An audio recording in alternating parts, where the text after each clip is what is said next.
जो एक मी कोण आहे. आपण निराकारात बसलो का नाही. निराकारातच अफगाणिस्तान आहे, तुर्की आहे, रेगिस्तान आहे, पाकिस्तान आहे, सगळे लोक जे आहे, नायजेरिया, आफ्रिका, सगळे कशात आहे, निराकारातच आहे. मग तुमचे लेकर कुठे फिरतात आता. कुणाला प्रार्थना करणार, काय म्हणणार.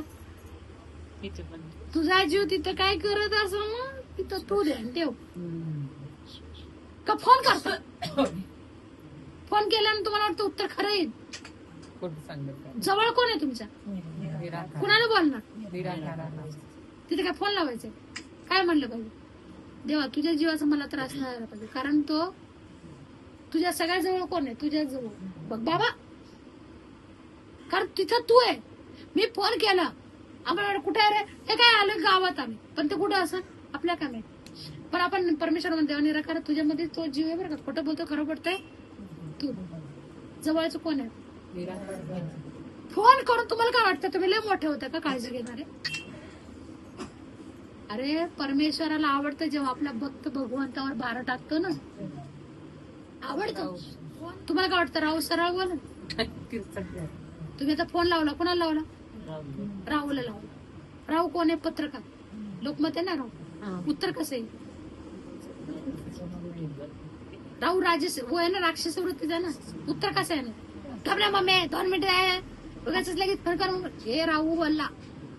आणि त्याच ठिकाणी तू म्हणलं असतं तेव्हा निराकारा तुझा जीव बाबा कर्तव्य दिलेस तू करायला. आई म्हणून एक सौभाग्य दिले. आई तर मी नाही, तू सर्वांची आई आहे. आई तुझं लेकरू कुठं फिरतंय ते तू बघ म्हणतात ना. एक माऊलीने गुरु माऊली, एक माऊली कर्तव्य करत, एक गुरु माऊली कर्तव्य काय म्हणतात, एक कर्म, एक एक ज्ञान मार्गाने घेऊन जाईल आणि एक कर्म मार्गाने घेऊन. पण ते कोणीही जर असलं, आपला पाहुण्या रावळा कुठे बसलेला आहे, सगळ्या जाऊ का निरा हिता बसून काय केलं पाहिजे. तेव्हा निराकारात तुझा जीव काय होईल. ते तिथले तिथं त्यांनाही काय तर प्रचिती येईल ना, त्यांना काय तर प्रचिती येईल ना. प्रचिती येऊन देईल ना. तुम्ही लगेच फोन लगेच लगेच त्याला काय होतं, तवळा नवरांगुडी याला भाषे लगेच फोन लावला ना. अरे राहूला तुम्ही जागा करताय. राहूला काय सांगताय, तू त्या पोराला बघ. तुम्हाला काय वाटतं राहू सद्बुद्धी देईल त्याला. पण त्याच ठिकाणी म्हणला तेव्हा निराकारात तुझा जीव आहे. बघ ना तुझा जीव कुठे फिरतो, काय करतो काय माहिती. कर्तव्य करायला दिल्यावर देवा आई ते होऊ शकत नाही, पण तू बघ बाबा तुझ्या जीवाला किती छान वाटेल ना. तुम्ही सेफ मध्ये आणि तेही चुकीच्या मार्गाने जाणार असेल तर गच्चर धरून द्यायचा घरात. अनुभव नसेल तर मला येऊन परत जा. स्वतःहून तुम्ही दुःख ओढून घेता.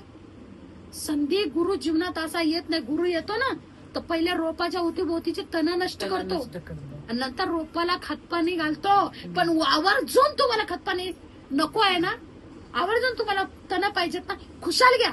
बहिणीचं घ्या, भावाचं घ्या, पोरांचं घ्या, नातवाचं घ्या, बिनधास्त घ्या. मला काही घेणं तर नाही, पण मी तण काढणार नाही. देवाने जेव्हा मला पाठवली ना तर पहिली तण काढली, नंतर तुम्हाला माझ्या सांगितलं. जो जवळ आहे ना त्याला सतत प्रार्थना करा. तुम्ही कुठेही जा, परमेश्वर हा तुझा जीव आहे. मग कुणाचा जीव आहे, किती आवडेल ना. राहूचा जीव आहे का तो. राहुल तर आवडेलच ना भांडण लावलेलं.